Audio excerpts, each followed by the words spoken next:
السلام علیکم، دیکھو سوچو کے ساتھ میں ہوں ڈاکٹر سعدیہ کمال اور میں ہوں عبدالرزاق چشتی۔ بہت افسوسناک واقعات کا سلسلہ چل پڑا ہے، اور یہ ایک ایسا سلسلہ ہے کہ جو کہ پہلے سے بھی کئی عرصے سے اس طرح سے ہو رہا ہے، لیکن اب موٹر وے لاہور والا جو واقعہ ہوا ہے، اس افسوسناک واقعے کے بعد اب جتنے بھی ہم دیکھ رہے ہیں سوشل میڈیا پہ اخبارات ہیں، وہ سب ایسی ہی خبروں سے بھرے پڑے ہیں کہ کس طرح سے خواتین کے ساتھ زیادتی ہو رہی ہے، ان کے قتل اس طرح سے ہو رہے ہیں، اور اس وقت ملک بھر میں دیکھیں تو اسی طرح کی صورتحال ہے، اور پورے ملک بھر سے اس قسم کے واقعات ہو رہی ہیں، نہ صرف خواتین کے ساتھ بلکہ چھوٹے چھوٹے معصوم بچوں کے ساتھ بھی اس طرح کی زیادتیاں ہو رہی ہیں۔ اور پنجاب میں بھی ایک رپورٹ کے مطابق 3,500 سے زائد کیسز ہیں خواتین کے ساتھ جو زیادتی کی گئی ہیں، اور یہ وہ کیسز ہیں جو کہ رپورٹ ہوئے ہیں، اور جو رپورٹ نہیں ہوتے وہ اس کے علاوہ ہوتے ہیں۔ اور اب بھی جو واقعہ لاہور موٹر وے والا جو ہوا ہے، اس میں بھی ایک خاتون جو کہ فرانس سے آئی تھیں، اب یہ نہیں پتا کہ یہ جو فرانس کی وجہ سے کہ وہ اس ملک سے آئی تھیں یہاں پر، اور وہ اپنے بچوں کو لے کے جا رہی تھیں، ان کے ساتھ جو زیادتی کی گئی اور ان کے 3 بچے ان کے ساتھ تھے، تو یہ بہت ہی افسوسناک، شرمناک، دردناک، المناک، ہیبت ناک واقعہ ہے۔ ہم جتنی اس کی مذمت کریں کم ہے، جس پر کمیٹی بھی بنا دی گئی، نوٹس بھی لیا جا رہا ہے، بریفنگز بھی ہو رہی ہیں، اور یہ بھی کہا جا رہا ہے کہ ہم نے اس کے جو مجرم ہیں وہ ڈھونڈ لیے ہیں، ڈی این اے ٹیسٹ جو ہے وہ لیے جا رہے ہیں۔ لیکن اب سوال یہ پیدا ہوتا ہے ہمارے ساتھ، چونکہ چشتی صاحب جو ہیں آپ کو 25 سال ہو گئے صحافت کرتے ہوئے، ہم یہ جاننے کی کوشش کریں گے کہ اس کا حل آخر ہو کیا، جو اس وقت ہمارے معاشرے میں سب کچھ اس طرح سے ہو رہا ہے۔ یہ اب کا نہیں ہو رہا ہے، یہ بہت عرصے سے ہو رہا ہے، لیکن جس طرح سے اب یہ رپورٹ بھی ہوا جانے لگا ہے اور منظر عام پہ بھی ہونے لگا ہے، اس پر معاشرے کو ہمیں انفرادی طور پر کیا کرنا ہے اور حکومت کو کیا کرنا ہے۔ تو چشتی صاحب، ہمارے اسلام نے عورت کو بہت زیادہ عزت و تکریم دی اور ایسا درجہ دیا ہے کہ جو کہ کسی اور مذہب نے نہیں دیا، اس کے باوجود ہمارے معاشرے میں اس طرح کا جو بگاڑ ہے اور اب جو صورتحال ہے، ہمارا کیا امیج جا رہا ہے کہ خواتین، جس کو ہم ویسے بھی کہتے ہیں کہ دوسرے درجے کی شہری ہے، لیکن اب اس طرح کے واقعات ہونے لگے ہیں۔ دیکھیں سعدیہ، جو کچھ ہم نے بویا ہے نا، یہ واقعہ تو واقعتاً اتنا دلخراش ہے کہ کوئی ایسا شخص ہوگا کہ جس کو اس کا رنج اور افسوس نہ ہوا، اس کے دل پر جو ہے غم کی بارش نہ ہوئی ہو۔ لیکن بات یہ ہے کہ جو کچھ ہم نے بویا ہے اس 70-72 سال میں، اور خاص طور پر پچھلے 25-30 سال میں جو ہم نے یہاں پہ بویا ہے، اس فصل کو آخر ہم نے کاٹنا تھا، اور اب یہ فصل جو ہے گزشتہ خاص طور پہ 7-8 سالوں سے بڑی تیزی کے ساتھ ہم کاٹ رہے ہیں، اور ہم دیکھتے ہیں کہ اس ملک میں یعنی 1.5 سال کی بچی سے لے کر 80-85 سال تک کی خاتون کے ساتھ یہ واقعات ہوئے ہیں، اور بے شمار واقعات 24 گھنٹوں میں روزانہ پاکستان کے ہر گلی کوچے، شہر، بازار، گاؤں میں ہوتے ہیں، مدرسوں میں ہوتے ہیں، کالجوں میں ہوتے ہیں، یونیورسٹیز میں ہوتے ہیں، اور گھروں میں ہوتے ہیں۔ اور یہ جو رپورٹ ہوتے ہیں عدالتوں کے پولیس اسٹیشنوں پہ جو رپورٹ ہوتے ہیں، وہ اس کے مقابلے میں کہیں کم ہوتے ہیں جو یہ واردات ہوتی ہے پاکستان میں، بچوں کے ساتھ، عورتوں کے ساتھ، ٹرانسجینڈرز کے ساتھ۔ یہ سارا کچھ جو ہو رہا ہے وہ بہت بڑے پیمانے کے ساتھ بھی ہو رہا ہے۔ پچھلے دنوں آپ نے دیکھا کہ ایک بچے کو گولی مار دی گئی، یعنی 14-14، 15-15، 16-16، 20-20 سال کے ہمارے بچے بھی اس چیز سے محفوظ نہیں ہیں۔ اور حقیقت یہ ہے کہ ابھی ہم جب اپنے بچوں کو سکولز میں، کالجز میں بھیجتے ہیں تو ہم سارا دن دعا کرتے ہیں کہ یا اللہ یہ کسی کے ایسے بدبخت کے ہتھے نہ چڑھ جائیں، اس کی صحبت کا شکار نہ ہو جائیں۔ گھروں میں رہتے ہوئے ڈرتے ہیں بچے کو باہر نہ بھیجیں، گھروں میں ڈرتے ہیں، گلی میں بھیجتے ڈرتے ہیں۔ اب یہ ساری صورتحال تو ہو رہی ہے، اور یہ کیوں ہو رہی ہے اس کے اوپر غور کرنے کی ضرورت ہے۔ آخر یہی معاشرہ تھا جس کے اندر جو ہے ایک بچی کو پورا محلہ، ایک بچے کو پورا محلہ اپنا بچہ سمجھتا تھا، پورا گاؤں ایک عورت کو اپنی بہن، بیٹی، بہو سمجھتا تھا، اس کی عزت کی رکھوالی کرتا تھا۔ ہر شخص بچوں کی سرپرستی کرتا تھا. کہیں ایسا نہیں ہوتا تھا کہ اگر محلے کے اندر ایک بچہ پھر رہا ہے تو اس کو کوئی یہ نہ پوچھے کہ آپ اس گلی میں کیا کر رہے ہو. جب ہم چھوٹے تھے بچپن میں تو ہم نے خود دیکھا کہ اگر ہم زیادہ دیر کہیں کسی گلی میں ادھر ادھر اپنے محلے سے اپنی گلی سے دوسری طرف نکل جاتے تھے تو ہمیں وہاں پہ کوئی نہ کوئی مل جاتا تھا جو ہمیں پکڑ کے ہمارے گھر لے آتا تھا. اور اگر اس کو ضرورت پڑتی تھی تو وہ ہمیں جو ہے ڈانٹ بھی لیتا تھا, ڈپٹ بھی لیتا تھا, اور ہمارے گھر والے اس کا شکریہ ادا کرتے تھے. کہتے تھے یہ آپ کا بھی بھتیجا ہے, یہ آپ کا بھی بھانجا ہے, یہ آپ کا بھی بیٹا ہے, بہت اچھا کیا آپ نے اس کی جو ہے سرزنش کی, یہ کیوں نکلا گھر سے اس طریقے سے. لیکن آج تو آپ کے سگے جو ہیں, آپ کا حقیقی چچا, آپ کا حقیقی ماموں, آپ کا جو ہے رشتہ دار جو ہے وہ اپنے دوسرے رشتہ دار کے بچے کو نہیں پوچھ سکتا. یہ ہماری اقدار کی تباہی کا بھی ایک نتیجہ ہے. میرا کہنے کا مقصد یہ ہے کہ جو ہماری اقدار تھیں اچھی, ان اقدار کا یہ ایک نتیجہ کی تباہی کا ایک نتیجہ ہے. دوسرا, یہ جو پورن ویڈیوز ہیں, یعنی ہمارے ادارے اس حوالے سے ناکام ہو گئے. یعنی تمام جو ہمارے اداروں کا سسٹم ہے, ادارہ جاتی نظام جو ہے وہ بالکل اس کے اندر تباہ ہو کے رہ گیا. اداروں نے اپنا کام کرنا بند کر دیا. ہر طرف منی میکنگ ہو گئی. اور میں کہتا ہوں کہ بجا طور پر ہماری عدالت میں پچھلے دنوں بھی ایک کیس تھا, اسلام آباد ہائی کورٹ میں بھی ایک کیس تھا, انہوں نے اداروں کے نام لے کے, بڑے نامور اداروں کے, جن کے جو بڑے حساس ادارے ہیں, جن کے اندر بڑا حساس کام ہوتا ہے, جنہوں نے سوسائٹی کے ایک قسم کے وہ پلر ہیں, انہوں نے یہاں امن و امان بھی قائم رکھنا ہے, یہاں انہوں نے جو ہے کرپشن کی بے خونی بھی کرنی ہے, سب کو ان کا نام لے کر کہا ہماری عدالتوں نے کہ یہ تو سارا دن جو ہے پلاٹوں کی فروخت میں لگے رہتے ہیں, یہ تو منی میکنگ کر رہے ہیں. جب تمام ادارے, جب ہمارے تمام وہ لوگ جو ذمہ دار ہیں ریاست کے اندر امن و امان قائم رکھنے کے, وہ پولیٹیسائز ہو چکے ہیں. آج بیوروکریسی جو ہے, کوئی پیپلز پارٹی کی بیوروکریسی ہے, کوئی نون لیگ کی بیوروکریسی ہے, کوئی پولیس کا گروپ جو ہے, پولیس کے اندر بیٹھے ہوئے لوگوں کی کوئی ایسوسیشن نون لیگ سے رہنمائی لے رہی ہے, کوئی پیپلز پارٹی سے رہنمائی لے رہی ہے. اور اوپر سے افسوس کی بات یہ ہے کہ یہ حکومت 2 سالوں سے جب سے آئی ہے, اس حکومت کو ابھی 2 سال سے تیسرا سال شروع ہو گیا ہے.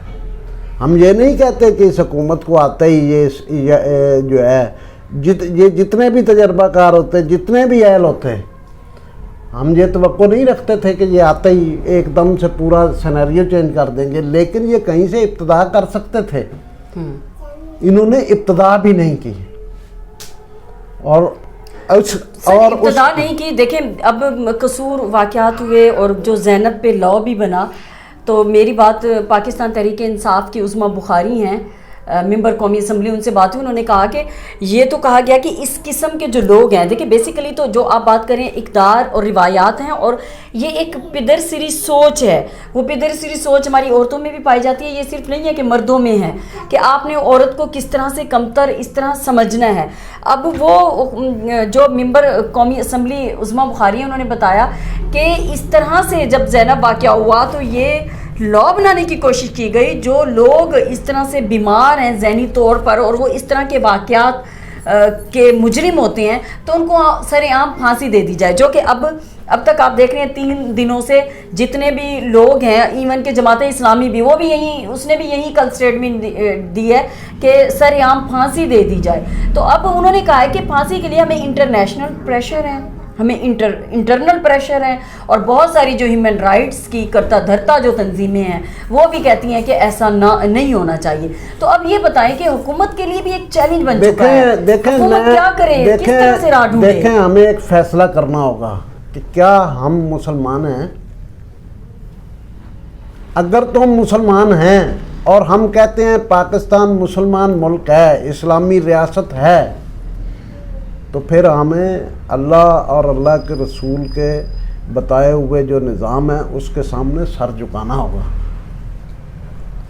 اللہ اور اللہ کے رسول کے دیے ہوئے نظام اور طرز زندگی سے بغاوت کرنے کے بعد ہم جو ہیں اس طرح کے نتائج نہیں بھگتیں گے تو کیا کریں گے؟ یعنی کہ ہمارے قرآن مجید عظیم الشان میں جن سزاؤں کا ذکر کیا گیا ہے، اگر یہ سزائیں ہم مسلمان کے طور پر یہ سمجھتے ہیں، ہمارا یہ عقیدہ ہے کہ اللہ ہمارے آئین میں بھی لکھا ہوا ہے کہ حاکمیت اعلیٰ پاکستان میں جو ہے وہ اللہ کی ہے، اور یہ جو نمائندے ہیں یہ اس کے دیے ہوئے اختیار کے تحت رہ کر کام کریں گے. یہ ہمارے آئین میں لکھا ہوا ہے، یہ آئین سے بھی بغاوت ہے، قرآن سے تو بغاوت ہے، آپ کے مذہب سے بغاوت ہے، آپ کے آئین سے بغاوت ہے. دیکھیں ہم مسلمان سے پہلے ہم انسان بھی ہیں. ایک انسان ایک چھوٹی بچی 2 سال کی 3 سال کی بچی کو زیادتی کر کے قتل کر رہا ہے، اس کو جلا رہا ہے، یہ کس طرح سے ایک انسان کر سکتا ہے؟ دیکھیں اب بات یہ ہے کہ ہم نہ اپنے قرآن کو مان رہے ہیں، نہ اپنے آئین پاکستان کو مان رہے ہیں. نہ قرآن کا نفاذ تو دوسری بات تھی قرآن کے نظام کا، ہم آئین پاکستان کے نظام کو نافذ نہیں کر سکے. 40 پہلی شکیں جو ہیں آئین کی وہ پاکستان کے شہریوں کو ان کی جو ہے جان، مال، عزت، آبرو، معیشت اس کا تحفظ دیتی ہیں. جی آرٹیکل 35 اور یہاں پر صرف جو ہے یہاں پر صرف ایک آرٹیکل جو ہے اس کی بات کی جاتی ہے ہمیشہ، یا 2 آرٹیکلز کی بات کی جاتی ہے، باقی پورے کا پورا آئین ہم نے جو ہے سمیٹ کر دوسری طرف رکھ دیا ہے. میں کسی پارٹی کا نام نہیں لیتا، کسی سیاستدان کا نام. یہ بتائیں آرٹیکل میں اب آ گیا ہے 35 میں آ گیا ہے کہ آپ نے جان و مال عزت کی حفاظت کرنی ہے، اب اس کو امپلیمنٹ کون کرے؟ اب بات یہ ہے کہ یہ سارا کچھ ہو رہا ہے ہمارے سامنے ہے اور ہم تیزی کے ساتھ جا رہے ہیں. ہمارا کوئی ادارہ کام نہیں کر رہا، پی ٹی اے ہو، پیمرا ہو. ہم نے ایک دفعہ ایک پروگرام بھی کیا تھا، جب آپ اس طرح کے ڈرامے لوگوں کو دکھائیں گے، جب آپ پورن ویڈیوز جو ہے ان کو روکنے میں ناکام ہو جائیں گے، جب آپ سوشل میڈیا کے جو ٹولز ہیں جتنے بھی ان کے اوپر اپنی چھان بین کو بالکل ختم کر دیں گے، اور بچے کی دسترس میں جو ہے جتنا فوش مواد ہے وہ آ جائے گا. آج لوگوں کی مجبوری ہے کہ گھر میں 7 افراد ہیں تو 8 ٹیلی فون موبائل فون ان کے پاس ہیں. مجبوری ہے، کسی نے اپنے بچے اور بچی کو اس لیے لے کے دیا ہوا ہے کہ کورونا کی وجہ سے آن لائن ایجوکیشن کا سارا آن لائن ایجوکیشن تھی، سارا کچھ تھا. یہ ہماری مجبوری ہے، ضرورت ہے. لیکن کیا ہم ہر وقت اپنے بچے کو جو ہے شک کی نگاہ سے دیکھ سکتے ہیں اور ہر وقت اس کے موبائل کو چیک کر سکتے ہیں؟ لیکن آپ اپنے بچے کی تربیت، لیکن ہم والدین جہاں اپنے بچوں کی تربیت میں ناکام ہوئے، وہی ہمارے ادارے جن کی یہ پرائم ریسپانسبلٹی تھی کہ وہ ایسی چیزوں کے اوپر فلٹر لگائیں. ایک ان اتھارٹیوں کا ایک چیئرمین جو ہے، اب تو یہ واقعہ جو ہے ان اتھارٹیز کا ایک چیئرمین جو ہے ملینز میں تنخواہ لے رہا ہے. ان کے اہلکار جو ہے قومی خزانے پر بوجھ بنے ہوئے ہیں. لیکن دیکھیں وہ تو سارا سسٹم ہے اس طرح کا نکارا. دیکھیں موٹر وے پہ ٹیکس لیا جاتا ہے، اس ٹیکس میں آپ اس کو وہ سہولت دیتے ہیں اس شہری کو وہاں پر. اب اس میں اس کی عزت، اس کی جان، اس کا مال ہی محفوظ نہ ہو. اب بتائیں نا، اب آپ اس پوائنٹ پہ کیا کرنا چاہیے؟ یہ چاہیے اس وقت وزیر اعلیٰ جو ہے وہاں پر جو کمیٹی بن چکی ہے اس کی بریفنگ بھی ہو رہی ہے، اور اس پہ کہا بھی جا رہا ہے کہ ہم جو ہے قریب پہنچ چکے ہیں. مجرم پکڑا جاتا ہے، مجرم پکڑا جائے گا، ٹھیک ہے، پھر کیا سزا دیں؟ کیا اس کو سریعام پھانسی دے دی جائے؟ اس کے لیے میں سمجھتا ہوں کہ وزیر اعظم پاکستان اپنے وعدوں کی تکمیل کی طرف آئیں. 2018 کے الیکشن میں اور اس سے پہلے دھرنے کے دوران انہوں نے جو قوم سے وعدے کیے تھے وہ وعدے پورے نہیں ہو سکتے. ان کے لیے بہت مشکلات ہیں، بہت پریشرز ہیں. انہوں نے یہ کہا تھا کہ ہم پیمرا کو ٹھیک کریں گے، انہوں نے کہا تھا کہ ہم ٹی وی پر فحاشی ختم کریں گے، انہوں نے کہا تھا کہ ہم پی ٹی اے کو راہ راست پر لائیں گے، انہوں نے کہا تھا کہ ہم اداروں کی تطہیر کریں گے، انہوں نے کہا تھا کہ ہم پولیس میں اصلاحات لائیں گے. تو وہ لوگوں کی ادھر سوچ کیسے ختم کریں گے؟ بتائیں. اب وزیر اعظم عمران خان تو پکڑ کے آپ کے ذہن میں نہیں ڈال سکتے نا کہ آپ عورتوں کے ساتھ، بچوں کے ساتھ، دیکھیں جب لوگوں کے اندر اللہ کا خوف ختم ہو جائے تو پھر اس کے بعد جو سب سے بڑا خوف ہوتا ہے وہ قانون کا خوف ہوتا ہے. ہم دنیا کے جن ممالک کی بھی مثال دیتے ہیں وہاں پر قانون کا خوف ہے. قانون کے خوف کو اور قانون پر عمل درآمد کے خوف کو بحال کرنا ہوگا. تو قانون تو ہمارا آپ نے دیکھ لیا، یہاں پاکستان میں یہاں پاکستان میں ہو چکا ہے کہ جب جنرل ضیاء الحق نے، اس کو آپ جتنا بھی برا کہہ لیں، لیکن اس نے جب جو ہے پاکستان میں وہ ایک پپو قتل کیس میں لڑکے کو لاہور میں سزا دی تھی، تو کئی سال تک یہ بدکاری کا کوئی واقعہ دیکھنے میں نہیں آیا تھا. اسی طرح میاں والی میں انہوں نے ایک قاتل کو سرے عام پھانسی دی تھی. اور ہم دیکھتے ہیں کہ جن ریاستوں میں بھی قانون پر جہاں لوگوں کو، یعنی یہ یقین بحال کرنا ہوگا حکومت کو کہ جتنا بھی بااثر ہو اس کو قانون کے تابع رہنا پڑے گا، نہیں رہے گا تو اس کی گردن اڑے گی، اس کو جیل میں جانا پڑے گا.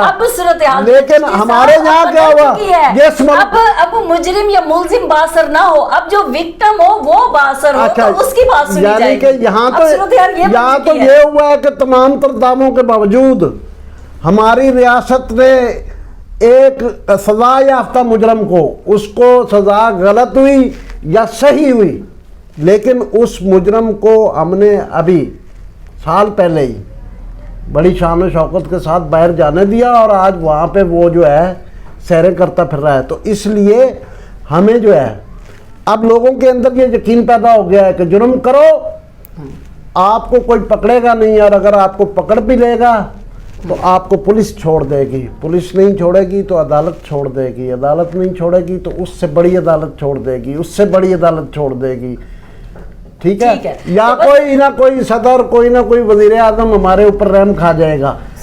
بے رحمی کے ساتھ قانون کے نفاذ کی اطلاق کی ضرورت ہے جب تک یہ نہیں ہوگا. اور دوسری طرف ہم جو والدین ہیں، ہمیں اپنے گھروں کے اندر اپنے بچوں کی تربیت کرنی ہے. ہمیں تعلیمی اداروں میں اساتذہ کو اپنے فرض کو نبھانا ہے.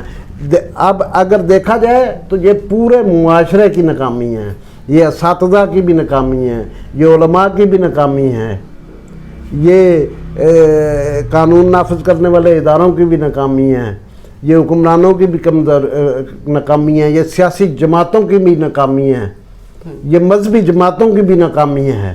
ہم کیا کرتے ہیں، ایک واقعہ اگر ہو جاتا ہے تو ہم میں ایک وقتی ابال آ جاتا ہے، اور پھر اس کے بعد ہم آ جاتے ہیں، اور 10-20 دن کے بعد یہ دیکھ لیجئے گا یہ واقعہ کہا جا رہا ہے کہ یہ تو جو عاصم باجوہ ہیں ان کی خبریں آ رہی تھی اور اس کو شاید ایک طرف کرنے کے لیے جو ہے نا یہ واقعہ کر دیا گیا، ورنہ تو ایسے کئی واقعات روز ہو رہے ہیں. دیکھیں اس طرح کے واقعات جو ہے نا، ان کے پیچھے سازشیں بھی ہو سکتی ہیں. بہت کچھ جو ہے ہوتا ہے ہمارے معاشرے میں. جب ہمارا معاشرہ ہی بگڑ گیا تو یہی کہتے ہیں کہ ٹھیک ہے سر، ہمارے پروگرام کا وقت ختم ہوا جاتا ہے، تو ہم اس کو اسی پہ وائنڈ اپ کرتے ہیں کہ ہمارا جو پورا سسٹم ہے اس وقت اس کو پورے کو تبدیل کرنے کی ضرورت ہے، اور اس میں جو اور سختی کے ساتھ، جی سختی کے ساتھ، اور اس میں جو کردار ہے وہ صرف کردار یہ نہیں ہے کہ ہم حکمران جماعتوں کا یا حکمران اپنی حکومت کا کرتے ہیں، بلکہ ساتھ میں والدین کا، اساتذہ کا، ہمارے اس پورے سسٹم کا، مختلف اداروں کا، چاہے یہ جو قانون نافذ کرنے والے ادارے ہیں ان کا، ہم سب کا. اور میں یہ سمجھتی ہوں کہ ہماری جو یہ ایک پیٹریارکل سوچ ہے اس سوچ کو بدلنے کی ضرورت ہے. اس سوچ کو بدلنے کے لیے بے شک چاہے آپ اپنے نصاب میں لائیں کہ کس طرح سے آپ نے جو ہمارے اسلام نے درس دیا ہے خواتین کے لیے، کمزوروں کے لیے، یہ تو ایک طاقت ہے. جو مرد اگر طاقت رکھتا ہے تو وہ عورت پہ اپنی اس طاقت کا استعمال کر رہا ہے. چھوٹے چھوٹے بچوں پہ آپ اپنی طاقت کا طرح سے استعمال کر رہے ہیں. یہ کوئی مردانگی اور میسکولینٹی نہیں ہے. تو اسی کے ساتھ ہی ہمیں اپنے اس پروگرام دیکھو سوچو سے دیجیے گا اجازت. اپنا فیڈ بیک ضرور دیجیے گا اور آپ بھی بتائیے گا کہ اس پر کیا کیا آپ کی تجاویز ہو سکتی ہیں حکومت کے لیے بھی اور انفرادی طور پر مختلف اداروں کے لیے، کہ کس طرح سے ہم اس سوچ کو اور اس طرح کی درندگی اور وحشیانہ پن کو ختم کر سکتے ہیں. اپنی میزبان ڈاکٹر سعدیہ کمال کو دیجیے گا اگلے پروگرام تک اجازت.